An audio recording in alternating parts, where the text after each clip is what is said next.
Bonjour les amis. Lorsqu'un homme et une femme décident de s'engager pour vivre ensemble et fonder leur foyer, ils espèrent être heureux. Mais vous savez tous très bien que le chemin est parsemé d'embûches et que là où on espérait le bonheur, on récolte parfois des larmes. Les causes des difficultés sont multiples. Aujourd'hui, je voudrais juste en épingler une. C'est ce que j'appelle la division du travail et ses conséquences sur la relation du couple. Dans la société traditionnelle, il y avait des activités qui étaient considérées comme activités masculines et d'autres activités considérées comme des activités féminines. Par exemple, vous trouvez dans le village un forgeron.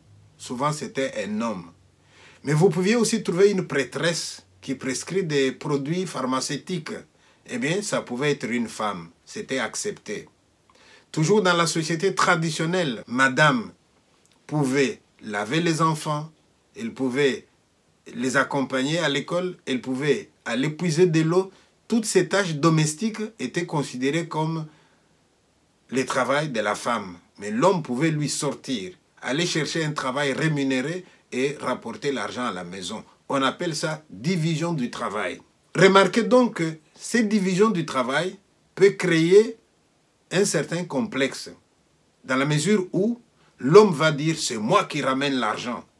À ce moment-là, le travail de la femme, même du ménage, n'est pas très bien considéré. Alors comme c'est lui qui ramène l'argent, il pouvait être un dictateur.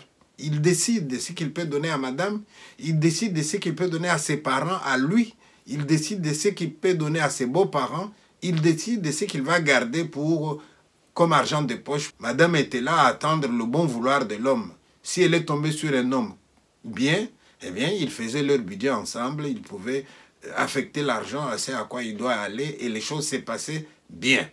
Mais le monde a évolué. Maintenant, vous avez des enfants, filles et garçons, vous les envoyez tous à l'école. Et à l'école, ils vont étudier. Ils vont apprendre des métiers. Et ils vont avoir un emploi plus tard. Alors à ce moment-là, même quand ils se marient, les schémas n'est plus comme les schémas traditionnels. L'homme se réveille, il prend son cartable, il dit « je vais au travail ». Madame se réveille, il prend son cartable, elle va aussi au travail. Donc le travail rémunéré est fait maintenant par les deux. Maintenant, il y a deux salaires qui viennent dans la maison. Alors à ce moment-là, il y a des problèmes qui vont se poser. Puisque madame va travailler, puisque monsieur va travailler, qui va s'occuper des enfants? Puisque madame sort, puisque monsieur sort, qui va s'occuper du ménage? Et là, c'est un problème nouveau. Et là, je ne veux pas aller loin. Je voudrais tout simplement dire que monsieur et madame doivent se partager les tâches. Jadis, les gens de ma génération, à moi, quand je prenais mon bébé, que je le lavais, je considérais que j'aidais ma femme. Aujourd'hui, ce n'est plus le cas. Mon fils, aujourd'hui, qui prend son enfant, qui le lave, qui s'occupe de lui, eh bien, il fait son travail. Moi, pourquoi est-ce que je considérais que j'aidais ma femme? Mais c'est parce que j'allais à l'extérieur chercher l'argent à ramener. Mais maintenant qu'elle va chercher aussi, moi je vais chercher aussi, eh bien ce n'est plus son travail exclusif, c'est notre travail. Donc l'homme d'aujourd'hui doit savoir que si vous avez débarrassé la table, monsieur, si vous avez fait la vaisselle, monsieur, si vous êtes occupé de vos enfants, oui, vous n'avez pas aidé votre femme, vous avez fait votre devoir. Aller travailler pour un salaire, c'est bien. Nous travaillons pour 2 salaires, c'est bien, mais le travail de la maison doit être réparti. Alors la division du travail, qui faisait que le ménage, c'était madame, le travail rémunéré, c'était l'homme, mais c'est fini. Alors il faut maintenant une autre subdivision du travail dans la maison. Alors là, c'est les deux qui doivent s'entendre. Quelqu'un peut dire, tiens, chérie, repose-toi, parce que madame vient du boulot, elle est fatiguée, je m'occupe de la vaisselle. Et l'homme peut s'occuper de la vaisselle. Monsieur peut dire, tu es fatigué, j'amène les enfants à l'école. Il amène les enfants à l'école. Et madame aussi peut dire, tu es fatigué, laisse-moi faire ça. Donc, attention, tout ce qui était tâche dévolue à la femme jadis, eh bien, il faut une nouvelle répartition. Et la nouvelle répartition, à vous de voir dans vos couples, qu'est-ce que vous faites. Voilà, ça c'était la première chose. Mais maintenant, deuxième chose beaucoup plus importante, ce travail que vous faites maintenant tous les deux à l'extérieur, vous ramenez de l'argent. À quoi vous affectez cet argent-là? Est-ce que vous allez mettre ensemble et faire votre budget ensemble et affecter l'argent ensemble? Ou est-ce que vous faites les biens séparés et vous allez dire, voilà, dans cette maison, il nous faut le loyer, d'accord.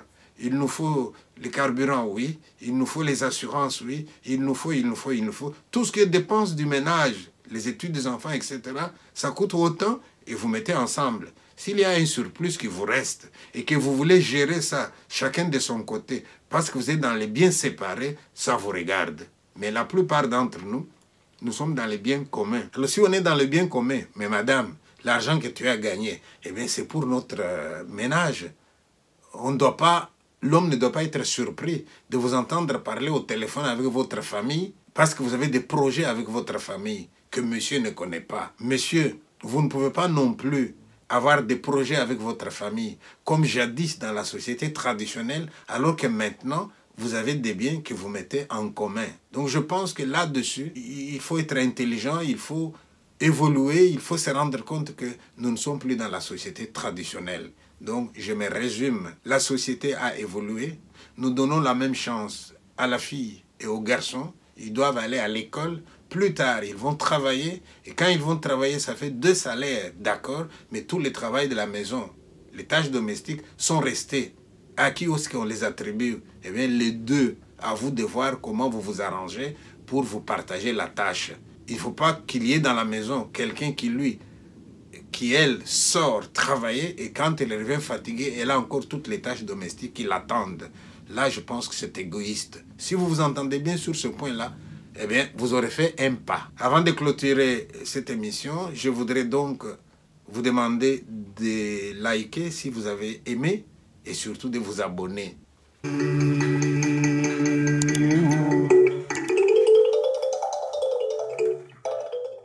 Je lance de nouveau un message à ceux qui me suivent depuis quelque temps déjà, qui avaient répondu à l'appel des évêques que nous sommes dans la phase de la cotisation. Voilà, je vous remercie.